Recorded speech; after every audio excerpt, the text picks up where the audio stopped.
കവിഞ്ഞൊഴുകുമി അനുഗ്രഹം നിറഞ്ഞൊഴുകുമി അനുഗ്രഹം കവിഞ്ഞൊഴുകുമി അനുഗ്രഹം നിറഞ്ഞൊഴുകുമി അനുഗ്രഹം എൻ പാപവും ശാപവും ഒഴുകി. കവിഞ്ഞൊഴുകുന്ന അനുഗ്രഹത്തിലേക്ക് വീണ്ടും സ്വാഗതം. കർത്താവായ യേശുക്രിസ്തുവിൻ്റെ മഹത്വമുള്ള നാമത്തിൽ എന്നെ കാണുന്ന എല്ലാ പ്രിയപ്പെട്ടവർക്കും സ്നേഹവന്ദനം അറിയിക്കുന്നു. കർത്താവിൽ എന്നെ വഴി നടത്തുന്ന തങ്ങളുടെ വന്ദനം അറിയിക്കുകയാണ്. പ്രിയപ്പെട്ടവരെ, ഇന്ന് പ്രഭാതത്തിൽ വീണ്ടും നമുക്ക് ഒരുമിച്ച് കർത്താവിൻ്റെ നാമത്തെ ഉയർത്തുവാൻ കിട്ടിയ ഈ ഭാഗ്യത്തിനായി ഞാൻ കർത്താവിനെ വാഴ്ത്തുന്നു. ഇന്ന് എന്നെ കാണുന്ന ഓരോ പ്രിയപ്പെട്ടവരോടും പറയട്ടെ, കർത്താവ് നിങ്ങളെ സ്നേഹിക്കുന്നു. ദൈവത്തിലെ മനോഹരമായ ഒരു വാക്യം ഇപ്രകാരമാണ് പറഞ്ഞത്, നമ്മുടെ ദൈവം കരുണാസമ്പന്നനാണ്. ആ വാക്യം ഇങ്ങനെ, കരുണാസമ്പന്നാകുന്ന എൻ്റെ ദൈവം പറഞ്ഞേ, കരുണാസമ്പന്നാകുന്ന എൻ്റെ പിതാവ് എന്നെ സ്നേഹിക്കുന്നു. ഇന്ന് പ്രിയപ്പെട്ടവരെ, നിങ്ങൾ ഇന്ന് ഓർത്ത് നോക്കി, ഇന്ന് നിങ്ങളുടെ ജീവിതത്തിൽ ഇന്ന് നിങ്ങളുടെ ബർത്ത്ഡേ ആണെങ്കിൽ ഓർത്ത് നോക്കി, ഒരു കൊച്ച് ബർത്ത്ഡേ ആണെങ്കിൽ അന്നത്തെ ദിവസം ഒത്തിരി ഗിഫ്റ്റുകൾ താൻ പ്രതീക്ഷിക്കും. എല്ലാവരും വന്ന് തന്നെ ഗ്രീറ്റ് ചെയ്യും. അതുപോലെ തന്നെ ഈ ദിവസം കർത്താവിന് ഏറ്റവും പ്രിയപ്പെട്ട നമുക്ക് വേണ്ടി കർത്താവ് ഉണ്ടാക്കിയ ദിവസമാണ്. ഇന്ന് ഒത്തിരി ഗിഫ്റ്റുകൾ സ്വർഗം നിങ്ങൾക്ക് വേണ്ടി റെഡിയാക്കി വെച്ചിട്ടുണ്ട്. ഒത്തിരി അനുമോദനങ്ങൾ നിങ്ങൾക്ക് വരാൻ പോവുകയാണ്. കർത്താവിൻ്റെ മാന്യത നിങ്ങൾക്ക് വരാൻ പോവുകയാണ്. ഇന്ന് പ്രഭാതത്തിൽ കഴിഞ്ഞ ദിവസം നമ്മൾ കേട്ട അനുഗ്രഹിക്കപ്പെട്ട വചന ശുശ്രൂഷ കൊട്ടാരക്കര നടന്ന ആ മീറ്റിങ്ങിൻ്റെ തുടർന്നുള്ള ഭാഗം നമുക്ക് ഒരുമിച്ച് പ്രൊഫസറിൻ്റെ വായിൽ നിന്ന് ഇന്ന് നമുക്ക് കർത്താവിൻ്റെ വചനങ്ങൾ കേൾക്കാം. പ്രാർത്ഥനയോടെ വളരെ ദാഹത്തോടെ നമുക്കായിരിക്കാം. കർത്താവ് സമൃദ്ധമായി എല്ലാവരും അനുഗ്രഹിക്കട്ടെ. ദാരിദ്ര്യം എന്ന ശാപം യേശുവിൻ്റെ മേൽ വന്നത് ക്രൂശിന്മേല. എന്താണ് ദാരിദ്ര്യം? നീ ന്യായപ്രമാണത്തിലെ ശാപം പറയുമ്പോൾ പറയാണ്, വിശപ്പ്, ദാഹം, നഗ്നത, ഇതിനാലെല്ലാം നീ ബാധിക്കപ്പെടും.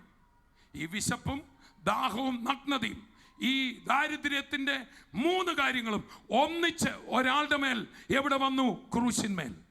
ചേർന്ന് കർത്താവിനെ സ്തുതിക്കാം. അവൻ മണിക്കൂറുകളോളം ഇവിടെ കടന്നു. നിന്റെ വിശപ്പ് അവൻ ഏറ്റെടുത്തു. അവൻ ദാഹിച്ചു, അല്പം വെള്ളം കുടിക്കാൻ ആഗ്രഹിച്ചു. എൻ്റെയും നിന്റെയും ദാഹം അവൻ ഏറ്റെടുത്തു. മാത്രമല്ല, ഞാനും നീയും മാന്യനാകുവാൻ അവൻ വിവസ്ത്രനായി. ഒരു പട്ടണം മുഴുവൻ, ദേശം മുഴുവൻ ഗുരുവായി അറിയപ്പെട്ടവനെ നിങ്ങൾക്കറിയാമോ? അവൻ്റെ വസ്ത്രം അവർ പരിച്ചുരിഞ്ഞു. പല ചിത്രങ്ങളിലും അല്പം വസ്ത്രം ഉടുത്തവനായിട്ടാണ് കാണുന്നത്. എന്നാൽ അങ്ങനെയുള്ള മഹാ കൊള്ളക്കാരെന്ന് കാണുന്നവരെ, കള്ളന്മാരെന്ന് കാണുന്നവരെ അന്നത്തെ കാലത്ത് യേശുവിനെ അങ്ങനെ അവർ കരുതിയത്. അങ്ങനെയുള്ളവരെ എങ്ങനെ ക്രൂശിക്കുന്നതെന്നറിയാവോ? പൂർണ്ണ നഗ്നനായി. അതുകൊണ്ടാണ് പ്രവാചകൻ പറയുന്നത്, അവനെ കാണുന്നവർ മുഖം മറച്ചു കളയത്തക്കവണ്ണം അവൻ നിന്ദിതനായിരുന്നു. ഒന്നോർത്ത് നോക്കിയേ, എൻ്റെയും നിൻ്റെയും ദാരിദ്ര്യത്തിൻ്റെ ശാപം പൊട്ടിക്കുവാൻ നമ്മുടെ കർത്താവിൻ്റെ 2 കൈയും ആണിയിൽ തറച്ചപ്പോൾ അവൻ്റെ കൈയെടുത്ത് നാണിടെ മറയ്ക്കാൻ പോലും സാധിച്ചില്ല. ഞാനും നിങ്ങളും എപ്പോഴെങ്കിലും മനുഷ്യരുടെ മുമ്പിൽ നിൽക്കുമ്പോൾ നമുക്ക് ഏറ്റവും ലജ്ജ വരുന്നത് നമ്മുടെ വസ്ത്രം ഒന്ന് ഉരിഞ്ഞു പോയാൽ, ശരിയായ വസ്ത്രം ഉടുത്തിട്ടില്ലെങ്കിൽ നമ്മൾ ആദ്യം ചെയ്യുക നമ്മുടെ നാണം മറയ്ക്കായിരിക്കും. എന്നാൽ പ്രിയപ്പെട്ടവരെ, എനിക്കും നിനക്കും വേണ്ടി ആകാശത്തിൻ്റെയും ഭൂമിയുടെ മധ്യത്തിൽ, മനുഷ്യരുടെ മധ്യത്തിൽ നമ്മുടെ കർത്താവ് ഉയർത്തപ്പെട്ടു. ക്രിസ്ത്യാനിക്ക് വേണ്ടിയല്ല, യഹൂദന് വേണ്ടിയല്ല, സകല മാനവജാതിക്ക് വേണ്ടി ദാരിദ്ര്യം അവൻ ഏറ്റെടുത്തു. ചേർന്ന് കർത്താവിനെ സ്തുതിക്കാം. അവൻ ദരിദ്രനായി നാം സമ്പന്നരാകുവാൻ. ഇവിടെ പറഞ്ഞ ഭൗതിക കാര്യ. എന്നിട്ട് 2 കൊരിന്ത്യർ 8 വായിച്ചത്. 9:8 തുടർന്ന കാര്യം പറഞ്ഞു വരുമ്പോൾ 9:8 ഏത് നിലയിലുള്ള സമ്പന്നതയാ പറയുന്ന? ഭൗതിക കാര്യത്തിൽ വായിച്ചാട്ടെ. നിങ്ങൾ സകലത്തിലും എപ്പോഴും പൂർണ്ണ തൃപ്തിയുള്ളവരായി. ഇംഗ്ലീഷിലോ POC ബൈബിളിലോ വായിച്ചാൽ ഇങ്ങനെയാണ്, നിങ്ങളുടെ എല്ലാ ഭൗതിക കാര്യങ്ങളും തൃപ്തിയോടുകൂടെ നടപ്പാനും. അടുത്തിരിക്കുന്ന ആളെ പറഞ്ഞ തൃപ്തിയോടുകൂടെ നടപ്പാൻ. കർത്താവ് 5 അപ്പം കൊണ്ട് 5000 പേരെ പോഷിപ്പിച്ചപ്പോൾ തങ്കു ബ്രദർ ഇതേ കാര്യം ഇവിടെ പറഞ്ഞു. ഇങ്ങനെയല്ല പറഞ്ഞത്. പത്രോസ് അല്പം ടൈറ്റാണ്. ആദ്യം ഒരു 2 അപ്പം വീതം ഇല വെക്ക്. 3 ദിവസമായിട്ട് വിശന്നിരിക്കുകയാണ്. 2 അപ്പം വീതം ഇല വെക്കണം. ഇച്ചിരി വലിച്ചു പിടിച്ചോണം. 3-ാമത്തെ അപ്പം കാണിച്ചോണ്ട് ഓടുക ചെയ്യുള്ളൂ. ആരുടെ ഇല വെക്കരുത്. അങ്ങനല്ല പറഞ്ഞത്, വേണ്ടുവോളം.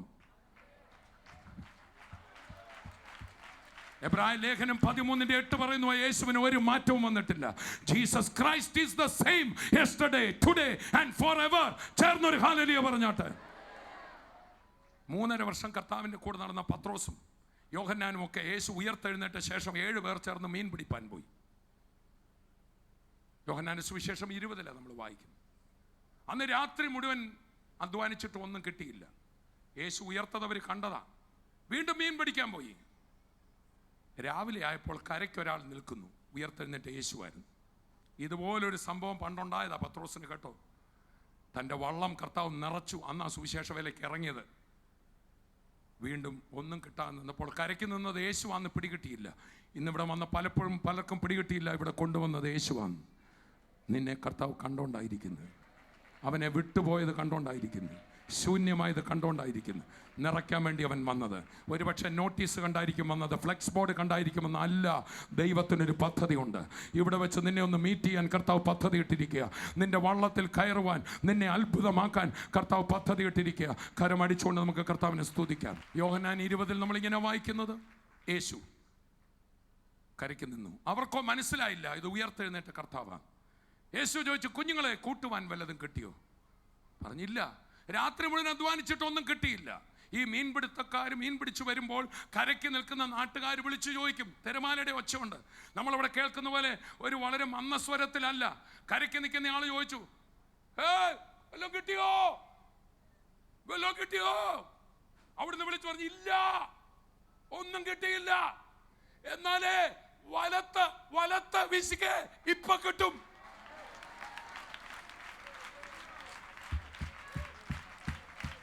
നിങ്ങളാ നിൽക്കുന്നതിന്റെ വലത്ത് ഞാൻ സ്ഥലം കാണിച്ചു തരാം. വീശിക്കേ, ഇപ്പൊ കിട്ടും. ആകാശത്തെ സൃഷ്ടിച്ചവൻ, ഭൂമിയെ സൃഷ്ടിച്ചവൻ, മത്സ്യത്തെ സൃഷ്ടിച്ചവൻ, കടലിനെ സൃഷ്ടിച്ചവൻ, സകലത്തെ സൃഷ്ടിച്ചവൻ ഇറങ്ങി നിന്റെ പടകിൽ വന്നിരിക്കുക. നിന്നെ നിറയ്ക്കാൻ, നിന്നെ അനുഗ്രഹിക്കാൻ, നിന്റെ പദ്ധതി മാറ്റാൻ, ശൂന്യത മാറ്റാൻ, അത്ഭുതമാക്കാൻ അവൻ വന്നതുകൊണ്ട് കാരമടിച്ച് വായി തുറന്ന് കർത്താവിനെ സ്തുതിച്ച് ആർപ്പോടെ.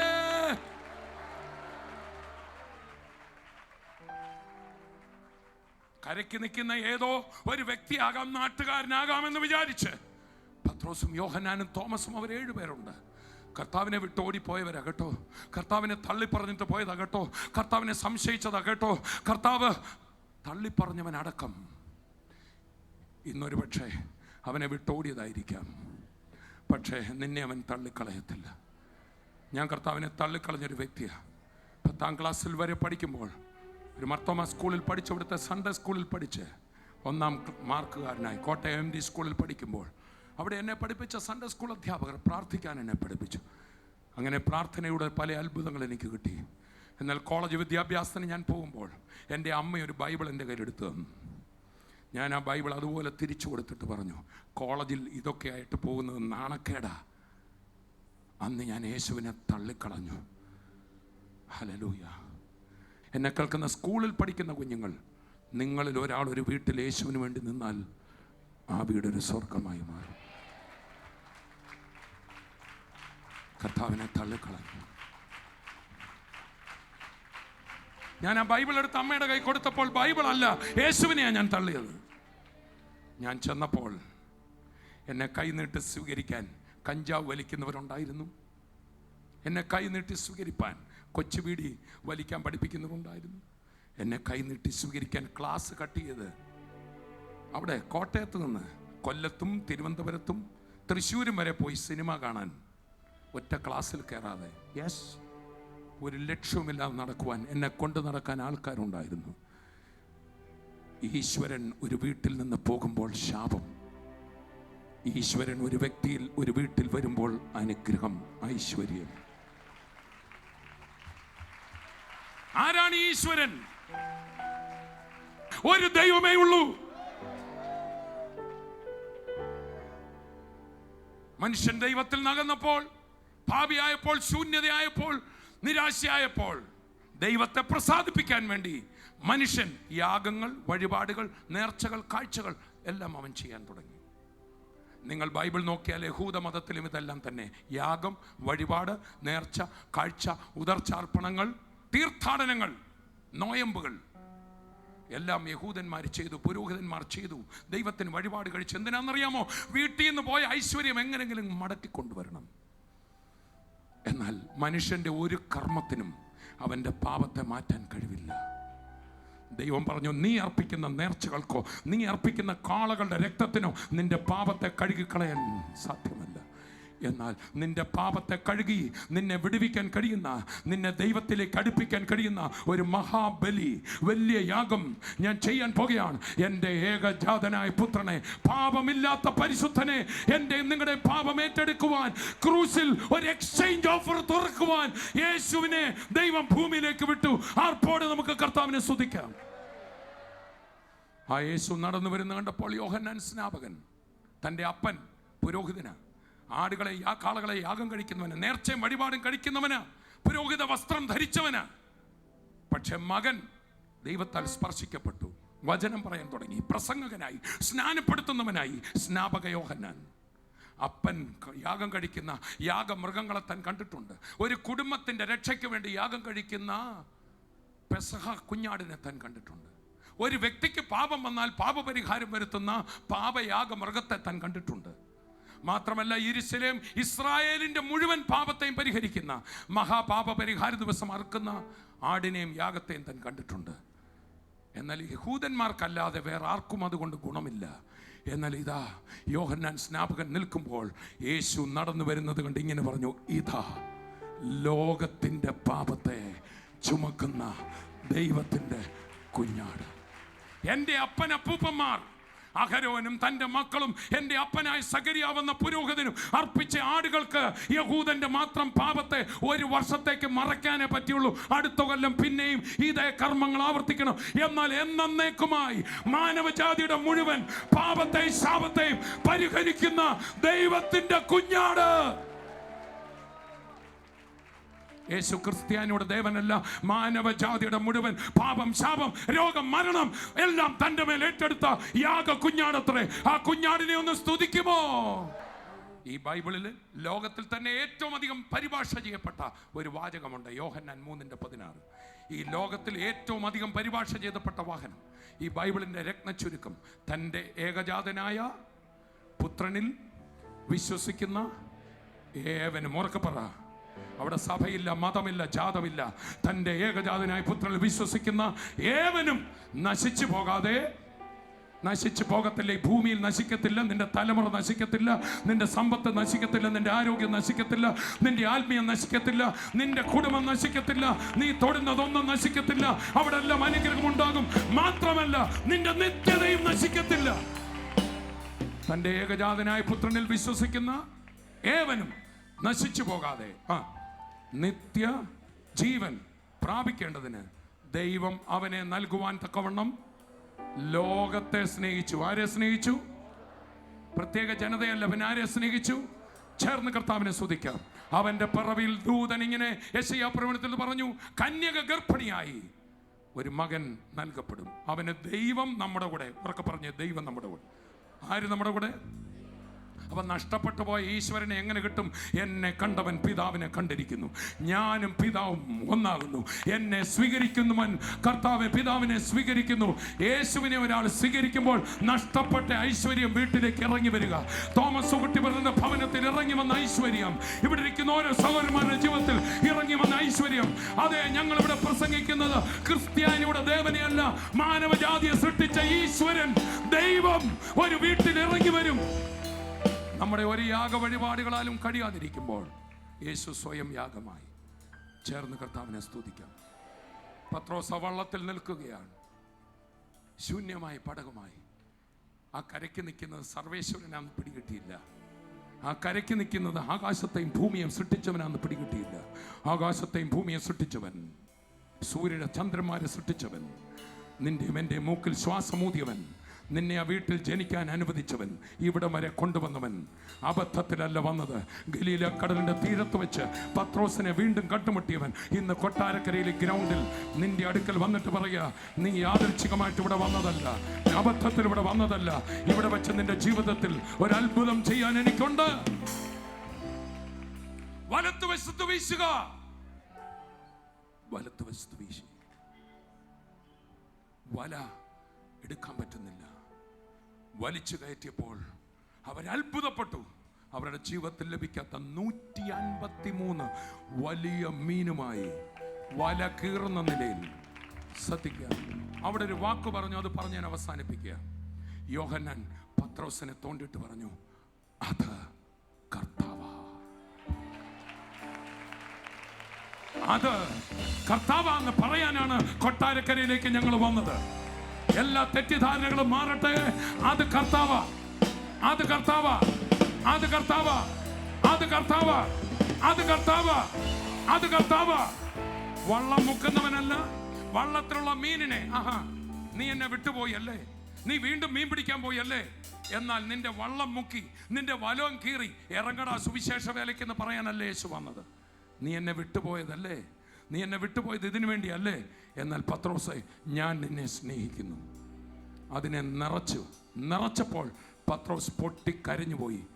ഹല്ലേലൂയ. സ്നേഹം കൊണ്ട് മാനസാന്തരപ്പെടുത്തുന്ന നല്ല കർത്താവ് ഇന്ന് രാത്രി ഇവിടെ വന്നിട്ടുണ്ട്. ക്രൂശിൽ ഒരു വലിയ എക്സ്ചേഞ്ച് നടന്നു. എന്തൊക്കെയാണെന്നറിയാമോ? ദാരിദ്ര്യം അവൻ ഏറ്റെടുത്തു, സമ്പന്നത നമുക്ക് തന്നു. ചേർന്നൊരു കർത്താവിനെ സ്തുതിച്ചാട്ടെ. ആ സമ്പന്നതയ്ക്കകത്ത് കുറെ പൈസ അല്ല. ദൈവത്തിൻ്റെ മക്കളെ, നമ്മൾ മനുഷ്യരെ വേദനപ്പെടുത്തി പണമുണ്ടാക്കിയാൽ ആ പണം നമുക്ക് വേദന തരും. എന്നാൽ ദൈവാനുഗ്രഹം കൊണ്ട് നിന്റെ പടകനെ കർത്താവ് നിറയ്ക്കും. അത് നിനക്ക് വേദന തരത്തില്ലെന്ന് മാത്രമല്ല, അനുഭവിക്കാനുള്ള യോഗം കിട്ടും. അനേകർക്ക് കൊടുക്കുവാൻ നിന്റെ കൈകളിൽ അത് അനുഗ്രഹമായി മാറും. അതാണ് 2 കൊരിന്ത്യർ 9:8 പറയുന്നത്. ദൈവം നിന്നെ അനുഗ്രഹിക്കും. എങ്ങനെ അനുഗ്രഹിക്കും? നിങ്ങൾ സകല കാര്യങ്ങളും തൃപ്തിയോടെ നടന്ന ശേഷം എല്ലാ നല്ല വേലയ്ക്കും കൊടുപ്പാനും. അതാണ് അതിന്റെ അർത്ഥം. എങ്ങനെ ഉണ്ടാവും? എപ്പോഴും പൂർണ്ണ തൃപ്തിയുള്ളവരായി സകല സൽപ്രവൃത്തിയിലും പെരുകി വരുമാറ്. സൽപ്രവൃത്തികളിൽ കൊടുക്കാൻ നിങ്ങൾ ഇംഗ്ലീഷിൽ വായിക്കണം, POC ബൈബിളിൽ വായിക്കണം. തൃപ്തിയോടെ അനുഭവിപ്പാനും. ഉറക്കെ പറഞ്ഞാട്ടെ, ഉറക്കെ പറഞ്ഞാട്ടെ. കൊടുപ്പാനും. എത്ര പേർക്ക് അങ്ങനെ ആകാൻ ആഗ്രഹമുണ്ട്? 10 പേരുടെയും കൂടെ എൻ്റെ കീശയിലിടുകയല്ല, ഞാൻ മാത്രമല്ല, നിങ്ങളെയും എന്നെയും കർത്താവ് കവിഞ്ഞൊഴുകുവാൻ ആഗ്രഹിക്കുക. ഏതൊക്കെ ഏറിയായിൽ ആത്മീയമായി, ഭൗതികമായി, ശാരീരികമായി, മാനസികമായി, ആരോഗ്യത്തിൽ എങ്ങനെങ്കിലും നേരെ നിൽക്കുകയല്ല, ശരീരത്തിന് ബലം പകർന്ന് 4 പേർ ചേർന്ന് വേർത്തനെ ചുമന്നുകൊണ്ട് യേശുവിൻ്റെ അടുക്കൽ വരാവുന്ന ആരോഗ്യം കർത്താവ് തരുവാൻ പോകുകയാണ്. എല്ലാ ഏറിയായിലുമുള്ള വിടുതലാണ് അനുഗ്രഹം. മാത്രമല്ല, ഇന്ന് മരിച്ചാൽ എൻ്റെ ജീവിതം കർത്താവിൻ്റെ കയ്യിലായിരിക്കുമെന്ന് ഉറപ്പ്, അതും അനുഗ്രഹത്തിനകത്തുള്ളതാ. ചേർന്ന് കർത്താവിനെ സ്തുതിക്കാം. അനുഗ്രഹിക്കപ്പെട്ട ഒരു ഭാര്യാഭർത്തൃ ബന്ധം, നന്മ അനുഭവിക്കുന്ന കുഞ്ഞുങ്ങൾ, മാത്രമല്ല ആത്മീയ നിറവ്, എല്ലാം കർത്താവ് ക്രൂശിൽ നൽകി തന്നു. അവൻ ശാപമെടുത്തു, അനുഗ്രഹം തന്നു. ഒന്ന് ഉറക്കെ പറഞ്ഞാട്ടെ, ശാപമെടുത്തു, അനുഗ്രഹം തന്നു. നമ്മളിങ്ങനെ വായിക്കുന്നവൻ നമ്മുടെ പാപങ്ങളെ ചുമന്ന് കുരിശന്മേൽ കയറി. എല്ലാവരും പറഞ്ഞ പാപമെടുത്തു. അടുത്ത വാക്യമായി അടിപ്പിണരുകളാൽ സൗഖ്യം വന്നിരിക്കുന്നു. ക്രൂശിൽ രോഗമെടുത്തു, സൗഖ്യം തന്നു. ഉറക്കെ പറഞ്ഞ് പാപമെടുത്തു, നീതീകരിച്ചു. കൊരിന്ത്യർ ലേഖനം പറയാണ്, അവൻ നമുക്ക് നീതിയാകുവാൻ അവൻ നമുക്ക് വേണ്ടി പാപമാക്കപ്പെട്ടു. ചേർന്ന് കർത്താവിനെ സ്തുതിക്കാം. എല്ലാവരും ഒന്ന് ദൈവസ്ഥലം എഴുന്നേറ്റാം.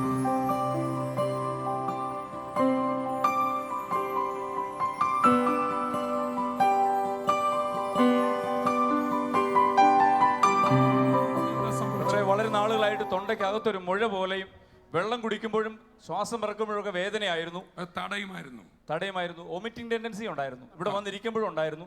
പ്രാർത്ഥിച്ചുകൊണ്ടിരുന്ന സമയത്ത് ഈ സഹോദരി പുറകോട്ട് മറിഞ്ഞു വീണു. തൊണ്ടയിൽ നിന്ന് ഏതാണ്ട് ഇറങ്ങിപ്പോകുന്നത് തോന്നി. ഇപ്പോൾ വെള്ളം കുടിച്ചു, ഒരു വേദനയും ഇല്ല, പൂർണ്ണ സൗഖ്യമായി. എത്ര നാളായിട്ടുണ്ട്? ഞാനിവിടെ വന്നിരുന്നപ്പോൾ തന്നെ എനിക്ക് ഭയങ്കര ശ്വാസം മുട്ടലും ഇങ്ങനെ ഓർക്കാനും വരികയും ഛർദ്ദിക്കുകയൊക്കെ ഈ തൊണ്ടയിൽ മുഴ പോലെ എത്ര നാളായിട്ടുണ്ട്? വർഷങ്ങൾ കൊണ്ടേ ഉണ്ട്. ചെറുതായിട്ട് കൊണ്ടായിരുന്നു. ഇപ്പൊ അങ്ങ് ഇടയ്ക്ക് വെച്ചങ്ങ് കൂടി. അങ്ങനെ മെഡിക്കലിലൊക്കെ പോയി ടെസ്റ്റൊക്കെ നടത്തി. എന്നിട്ട് കുഴപ്പമൊന്നുമില്ലെന്നാ പറഞ്ഞത്. പക്ഷെ എനിക്ക് ഈ കഴുത്തിന്റെ ഇവിടെ ഞങ്ങൾ മുറുക്കി പിടിക്കുന്നത് പോലെ ഞെരുക്കി പിടിക്കുന്നത് പോലായിരുന്നു. ആഹാരം കഴിക്കാൻ പറ്റത്തില്ലായിരുന്നു, വെള്ളം കുടിക്കാൻ പറ്റത്തില്ലായിരുന്നു. അങ്ങനെ ഇപ്പം ഞാൻ വെള്ളം കുടിച്ച് ഇപ്പം ഞാനിവിടെ വന്ന് പ്രാർത്ഥിച്ചുകൊണ്ടിരുന്ന സമയത്ത് ഞാനും കുഞ്ഞിനെയും കൂടെ എടുത്തുകൊണ്ട് പുറമോട്ട് അങ്ങ് വീണതിന് ശേഷം ഞാൻ പിന്നെ ഇങ്ങനെ ഇതിലെ ഇങ്ങനെ നിരങ്ങി അങ്ങ് പോയി. ഇപ്പൊ തൊണ്ടയിലെ ഭാരം മാറി, ഇറങ്ങി പോകുന്ന പോലെ തോന്നി. ഇപ്പോൾ വിടുതലായി. വെള്ളം കുടിച്ചു നോക്കി, ഫ്രീ ആയി. കരം അടിച്ച് വായി തുറന്ന് കർത്താവിനെ സ്തുതിക്കാം. വിളിച്ചു പറഞ്ഞതുപോലെ ഒന്നിനു പുറകെ ഓരോ അസുഖങ്ങളാ. ഇന്ന് നടുവേദനയായിരുന്നു. ഇപ്പൊ പ്രാർത്ഥിച്ചുകൊണ്ടിരിക്കുമ്പോ നടുവേദനയായി കുനിയാനൊന്നും ഈ മോള് നടുവേദനയായിരുന്നു. ഇപ്പോ പൂർണ്ണമായും അത് വിട്ടുമാറി. ഇപ്പൊ കുനിയാനും എല്ലാം സാധിക്കും. പൂർണ്ണമായും വേദന വിട്ടുമാറി. ഒന്നിനു പുറകെ ഒന്ന് രോഗങ്ങളാ. മോക്ക് എന്താ ഇപ്പൊ അനുഭവം ഉണ്ടായ? എന്റെ ശരീരത്തിൽ നിന്ന് എന്തോ ഇറങ്ങി പോകുന്നതിന്റെ കൂട്ട് തോന്നുകയും എനിക്ക് നല്ല ഫ്രീ ആയിട്ട് നിൽക്കാനും പറ്റും. ഇപ്പൊ കുനിയാനും പറ്റും. ഒരു കുഴപ്പമില്ല. മറ്റേ കുനിയാൻ ബുദ്ധിമുട്ടായിരുന്നു. കുനിഞ്ഞു കഴിയുമ്പോ എന്റെ നടു നല്ല വേദനയായിരുന്നു. കുനിഞ്ഞു കഴിയുമ്പോൾ പിന്നെ വേറെ ഒരു ജോലിയും ചെയ്യാൻ പറ്റത്തില്ലായിരുന്നു. ഇപ്പൊ എനിക്ക് ഒരു കുഴപ്പമില്ല, ഞാൻ നല്ല ഫ്രീ ആയി. ഇവിടെ പ്രാർത്ഥിച്ചുകൊണ്ടിരിക്കുമ്പോ എന്തോ വിട്ടുമാറി, ശരീരത്തിൽ നിന്ന് വിട്ടുമാറുന്നതിന്റെ കൂട്ടെ. മോളൊന്ന് കുനിഞ്ഞ് ഞാനൊന്ന് കാണട്ടെ. ആഹാ, ജിംനാസ്റ്റിക്സുകാരെ പോലാണല്ലോ. ഒന്നുകൂടെ കുനിഞ്ഞ്. ഓ, ഒരു വേദനയില്ല മോളെ? വേദനയില്ല. കരം അടിച്ച് വായി തുറന്ന് കർത്താവിനെ സ്തുതിക്കാം. ഈ സഹോദരിക്ക് ഞരമ്പിന്റെ പ്രശ്നം കാരണം കണ്ണിന്റെ കാഴ്ചശക്തി നഷ്ടപ്പെട്ടു. 3 വർഷം മുൻപ് അതിനുവേണ്ടി ഒരു സർജറി നടന്നു. എന്നിട്ടും കാഴ്ചശക്തി മടങ്ങി വന്നില്ല, കുറച്ചേ കിട്ടിയുള്ളൂ. ദൂരെ എങ്ങും കാണത്തില്ല, മുഴുവൻ ബ്ലാങ്ക് ആയിട്ടാണ് കാണുന്നത്, ഒരു നിഴലിൽ മാത്രമേ കാണത്തുള്ളൂ. ഇന്ന് ഇവിടെ പ്രാർത്ഥിച്ചുകൊണ്ടിരിക്കുമ്പം ഒരു തണുപ്പ് കണ്ണ് അടിച്ചു. ഇപ്പോൾ സൗരി പറയുന്നത് പൂർണ്ണമായും കാണാമെന്നാണ്. 3 വർഷമായി എനിക്ക് കാഴ്ചയില്ലായിരുന്നു. അങ്ങനെ ഇപ്പം ഒരു തണുപ്പ് വന്നു പ്രാർത്ഥിച്ചുകൊണ്ടിരുന്നു. കണ്ണയിലാണോ തണുപ്പ്? കർത്താവിന്റെ കൈ കണ്ണായി വന്നതാ. എന്നിട്ട് ഇപ്പം കാണാൻ പറ്റുന്നുണ്ടല്ലോ, വ്യക്തമായിട്ട് കാണാൻ പറ്റും. സർജറി ചെയ്തതാ. കണ്ണിന് എന്ത് പറ്റിയതായിരുന്നു? ഞരമ്പിന്റെ പ്രശ്നമായിരുന്നു. സർജറി ചെയ്തിട്ടും ക്ലിയർ അല്ലായിരുന്നു. ഇന്ന് കർത്താവിന്റെ കൈ വന്നപ്പോൾ സർജറി ക്ലിയർ ആയി. എല്ലാരും വ്യക്തമാണോ? അങ്ങോട്ടൊക്കെ തിരിഞ്ഞു നോക്കിയേ.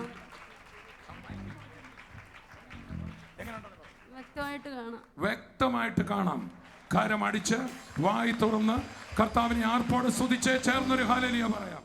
പ്രിയപ്പെട്ടവരെ, അനുഗ്രഹിക്കപ്പെട്ട വചനവും അത്ഭുത രോഗസൗഖ്യങ്ങളും നമ്മൾ കണ്ടല്ലോ. ഇന്ന് ഞാൻ ഉറപ്പായിട്ടും വിശ്വസിക്കുന്നു, ഇന്ന് ഈ സാക്ഷ്യം കണ്ടപ്പോൾ തന്നെ നിങ്ങളുടെ ശരീരത്തിൽ അത്ഭുതം നടക്കാൻ തുടങ്ങിയിട്ടുണ്ട്. പലരും പ്രാർത്ഥിക്കാൻ വേണ്ടി വിളിക്കുമ്പോൾ ഞാനിങ്ങനെ എൻ്റെ ഉള്ളിൽ കർത്താവ് പറഞ്ഞത് ഇങ്ങനെയാണ്: കുഞ്ഞ്, പ്രാർത്ഥിക്കാൻ വേണ്ടി അവർ വിളിച്ചപ്പോൾ തന്നെ ഞാനൊരു അത്ഭുതം ചെയ്യുമെന്ന് വിശ്വസിച്ചാണ് അവർ വിളിച്ചത്. അതുകൊണ്ട് ഇനി നീ പറയാൻ പോകുന്ന വാക്കുകൾ കൊണ്ടോ പ്രാർത്ഥനയുടെ ശൈലി കൊണ്ടോ ഒന്നുമല്ല, അവർ വിളിച്ച ആ വിശ്വാസത്തെ ഞാൻ മാനിക്കാൻ പോവുക. ഇന്ന് നിങ്ങൾ ഈ TV പ്രോഗ്രാം ഓൺ ആക്കിയപ്പോൾ തന്നെ നിങ്ങളുടെ ജീവിതത്തിൽ ഒരു അത്ഭുതം നടക്കുമെന്ന് വിശ്വസിച്ചുകൊണ്ടാണ് ഓണാക്കിയത്. അപ്പോൾ തന്നെ കർത്താവ് ഒരു അത്ഭുതം ചെയ്യാൻ പോവുകയാണ്. ആ വിശ്വാസത്തിൻ്റെ മേൽ എൻ്റെ യേശു അത്ഭുതം ചെയ്യാൻ പോവുക. നിങ്ങളുടെ ശരീരത്തിലെ ആ രോഗത്തിൻ്റെ അവസ്ഥകൾ ഇപ്പോൾ തന്നെ സൗഖ്യമാകും. ശരീരത്തിലെ സോറിയാസിസിൻ്റെ രോഗാവസ്ഥയിൽ എന്നെ കേൾക്കുന്ന വ്യക്തിയുണ്ട്. അത്ഭുതം കർത്താവ് ചെയ്യാൻ പോവുകയാണ്. ഇന്ന് വീണ്ടും പറയാം, ഏത് ക്രൂസൈഡിലും സൗഖ്യമാക്കുന്ന അതേ കർത്താവാണ് നിങ്ങളുടെ വിസിറ്റിംഗ് റൂമിൽ ഇരിക്കുന്നത്. അതേ യേശു തന്നെയാണ് നിങ്ങളുടെ വീടിൻ്റെ അകത്ത് വന്നിരിക്കുന്നത്. ഇപ്പോൾ അത്ഭുതം നമുക്ക് ഒരുമിച്ച് പ്രാർത്ഥിക്കാം. അത്ഭുതം കർത്താവ് ചെയ്യാൻ പോവുകയാണ്. നമുക്ക് പ്രതീക്ഷയോടെ പ്രാർത്ഥിക്കാം. സ്വർഗത്തിലെയും ഭൂമിയുടെയും ഉടയവനാണ് നിങ്ങളുടെ പരിശുദ്ധ പിതാവേ, ഞങ്ങൾ ഒരു മനസ്സോടെ യേശുവിൻ്റെ നാമത്തിൽ എന്നെ കാണുന്ന ഓരോ പ്രിയപ്പെട്ടവർക്കായി പ്രാർത്ഥിക്കുന്നു. കർത്താവെ, സ്തോത്രം. തകർന്നും നുറുങ്ങിയും ഇരിക്കുന്ന ഹൃദയങ്ങളെ അവിടുന്ന് കൈവിടുന്നവനല്ലല്ലോ. ചതഞ്ഞ ഓടെ ഒടിച്ചു കളയാത്ത എൻ്റെ കർത്താവെ, പുകയുന്ന തിരിയെ കെടുത്തി കളയാത്ത എൻ്റെ നല്ല നാഥനെ, ആ ഹൃദയത്തിൻ്റെ മുറിവുകളെ ഇപ്പോൾ തന്നെ അവിടുന്ന് സൗഖ്യമാക്കണം. നാളുകളായി ചില വിഷയങ്ങളുടെ മേൽ മനം തൊന്നിരിക്കുന്ന ചില വ്യക്തികൾ എന്നെ കേൾക്കുന്നു. യേശുവിൻ്റെ നാമത്തിൽ ആ വിഷയങ്ങളുടെ മേൽ അത്ഭുതം നടക്കട്ടെ. വർഷങ്ങളായി പഴക്കമുള്ള ചില ബന്ധങ്ങളിൽ നിന്ന് ഉണ്ടായ വേദനകളോടെ ചില വ്യക്തികൾ എന്നെ കേൾക്കുന്നു. എൻ്റെ കർത്താവ്, നിങ്ങളുടെ ഹൃദയത്തിൻ്റെ മുറിവുകളെ ഇപ്പോൾ തന്നെ സൗഖ്യമാക്കുക. കർത്താവേ, സ്തോത്രം. ഞങ്ങൾ ഒരു മനസ്സോടെ പ്രാർത്ഥിക്കുന്നു. യേശുവിൻ്റെ നാമത്തിൽ അത്ഭുതം നടക്കട്ടെ. പിതാവേ, ഞങ്ങൾ പ്രാർത്ഥിക്കുമ്പോൾ ഇപ്പോൾ തന്നെ ഞരമ്പ് സംബന്ധമായ രോഗത്തിൽ ബാലൻസിങ്ങിന് ബുദ്ധിമുട്ടുള്ള വ്യക്തികൾ യേശുവിൻ്റെ നാമത്തിൽ സൗഖ്യമാകട്ടെ. ആ ഞരമ്പിൻ്റെ നെർവിൻ്റെ സിസ്റ്റം യേശുവിൻ്റെ നാമത്തിൽ സൗഖ്യമാകട്ടെ. അപ്പോൾ തന്നെ കർത്താവെ പ്രാർത്ഥിക്കുന്നു. സർജറി ഡോക്ടർമാർ പറഞ്ഞിരിക്കുന്ന വ്യക്തികൾ യേശുവിൻ്റെ നാമത്തിൽ സർജറി കൂടാതെ തന്നെ അത്ഭുത സൗഖ്യം പ്രാപിക്കട്ടെ. കർത്താവെ, അങ്ങയുടെ ഉച്ച മുതൽ ഉള്ളങ്കാൽ വരെ കീറപ്പെട്ടത് ഈ ശരീരങ്ങൾ കത്തി വെക്കാതിരിക്കാനാണല്ലോ. യേശുവെ, അങ്ങയുടെ ശരീരം കീറപ്പെട്ടതുകൊണ്ട് ഈ ശരീരങ്ങൾ കീറുവാൻ അനുവാദമില്ല. യേശുവിൻ്റെ നാമത്തിൽ ഇപ്പോൾ തന്നെ സർജറി കൂടാതെ സൗഖ്യങ്ങൾ നടക്കട്ടെ. യേശുവിൻ്റെ നാമത്തിൽ ഇന്റേണൽ ഓർഗൻസ് സൗഖ്യമാകട്ടെ. കിഡ്നി സംബന്ധമായ രോഗാവസ്ഥയിൽ കേൾക്കുന്ന വ്യക്തി, നാളുകളായി ഡയാലിസിസ് ചെയ്യുന്ന വ്യക്തി, യേശുവിൻ്റെ നാമത്തിൽ അത്ഭുത രോഗസൗഖ്യം നടക്കട്ടെ. ആ കിഡ്നി സൗഖ്യമാകട്ടെ. ശരീരത്തിലെ അശുദ്ധ രക്തം ഇപ്പോൾ തന്നെ യേശുവിൻ്റെ നാമത്തിൽ ശുദ്ധിയുള്ളതായി മാറട്ടെ. യേശുവിൻ്റെ നാമത്തിൽ ആ ക്ഷീണങ്ങൾ മാറട്ടെ. ഷുഗർ രോഗാവസ്ഥകൾ യേശുവിൻ്റെ നാമത്തിൽ നോർമലാകട്ടെ. പിതാവെ, പ്രാർത്ഥിക്കുന്നു യേശുവിൻ്റെ നാമത്തിൽ ആ നാമത്തിൻ്റെ ശക്തി ഇപ്പോൾ മക്കളുടെ മേൽ വ്യാപരിക്കട്ടെ. സകല നാമത്തിലും മേലായ എൻ്റെ കർത്താവിൻ്റെ പൊന്നു നാമത്തിൽ ഇപ്പോൾ തന്നെ സൗഖ്യങ്ങൾ നടക്കട്ടെ. തലവേദനകൾ യേശുവിൻ്റെ നാമത്തിൽ മാറട്ടെ. കൊടിഞ്ഞ് യേശുവിൻ്റെ നാമത്തിൽ സൗഖ്യമാകട്ടെ. ആൻസി എന്നൊരു പേര് കർത്താവ് പറയുന്നു. യേശുവിൻ്റെ നാമത്തിൽ ആൻസി അത്ഭുത രോഗസൗഖ്യം ഇപ്പോൾ പ്രാപിക്കുക. യേശുവിൻ്റെ നാമത്തിൽ ആൻസി അത്ഭുത രോഗസൗഖ്യം ഇപ്പോൾ പ്രാപിക്കുക. ഇപ്പോൾ തന്നെ കർത്താവ് നിന്നെ തൊടുന്ന ഒരു അനുഭവം യേശുവിൻ്റെ നാമത്തിൽ നിനക്ക് ഉണ്ടാവുക. കർത്താവ് ഇപ്പോൾ തന്നെ വിടുവിച്ച കൃപയ്ക്കായി നന്ദി പറയുന്നു. യേശുവിൻ്റെ നാമത്തിൽ കർത്താവെ, ആ ബാങ്കിൽ സാമ്പത്തികമായ വിഷയത്തിൽ ഭാരപ്പെട്ടിരിക്കുന്ന വ്യക്തി യേശുവിൻ്റെ നാമത്തിൽ സാമ്പത്തികമായ പുതുവഴികൾ തുറക്കപ്പെടട്ടെ. യേശുവിൻ്റെ നാമത്തിൽ പിതാവെ അവിടുന്ന് ചെയ്തതിനായി നന്ദി പറയുന്നു. സജി, യേശുവിൻ്റെ നാമത്തിൽ സാമ്പത്തികമായ വലിയ ഭാരത്തിൽ തകർച്ചയിൽ ബിസിനസ്സിൽ തകർന്നിരിക്കുന്ന സജി, യേശുവിൻ്റെ നാമത്തിൽ കർത്താവ് നിന്റെ ജീവിതത്തിൽ ഒരു അത്ഭുതം ചെയ്യുക. നിനക്ക് വേണ്ടി കർത്താവ് പുതുവഴികളെ തുറക്കുക. കാട്ടുപോത്തിന്റെ കൊമ്പിനെ നടുക്കും വഴി തുറക്കുന്നതിൻ്റെ നാഥൻ ഇന്ന് നിനക്ക് വേണ്ടി ഒരു അത്ഭുത വഴി തുറക്കാൻ പോവുക. ഇന്ന് നീ വിശ്വസിച്ചാൽ ദൈവത്തിന്റെ മഹത്വം നീ കാണാൻ പോവുക. നീ ഭയപ്പെടുന്നത് നിന്റെ ജീവിതത്തിൽ സംഭവിക്കത്തില്ല. യേശുവിൻ്റെ നാമത്തിൽ അത്ഭുതം നടക്കട്ടെ. കർത്താവെ അത് ചെയ്തതിനായി നന്ദി. കുഞ്ഞുങ്ങളുടെ കർത്താവെ, പുതിയ വിദ്യാഭ്യാസ വർഷം ആരംഭിച്ചിരിക്കുകയാണല്ലോ. കുഞ്ഞുങ്ങളുടെ ഭാവി അനുഗ്രഹിക്കപ്പെടട്ടെ. ഈ വർഷം അവർക്ക് ഏറ്റവും അനുഗ്രഹമായി തീരട്ടെ. കർത്താവ് ഈ വർഷത്തെ ഒരു ദിവസം പോലും അവർ അറ്റൻഡൻസ് പോകാതെ പൂർണ്ണ ആരോഗ്യത്തോടെ സൗഖ്യത്തോടെ 100% അറ്റൻഡൻസോടെ 100% മാർക്കോടെ അവർക്ക് ജയം പ്രാപിക്കട്ടെ. ആ കുഞ്ഞുങ്ങളുടെ നന്മ കൊണ്ട് ഈ മാതാപിതാക്കൾ സന്തോഷിക്കട്ടെ. അനുഗ്രഹിച്ചു പ്രാർത്ഥിക്കുന്നു. കർത്താവ് ചെയ്തവയ്ക്കായി നന്ദിയോടെ സ്തോത്രം. യേശുവിൻ്റെ നാമത്തിൽ ആമേൻ, ആമേൻ.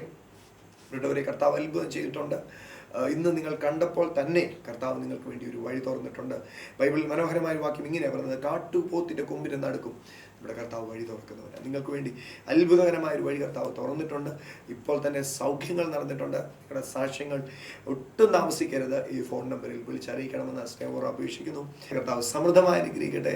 വീണ്ടും കാണും വരെ കർത്താവിൻ്റെ കൃപയിൽ നമ്മളെ സൂക്ഷിക്കുമ്പോൾ കർത്താവ് എല്ലാവരെയും സമൃദ്ധമായി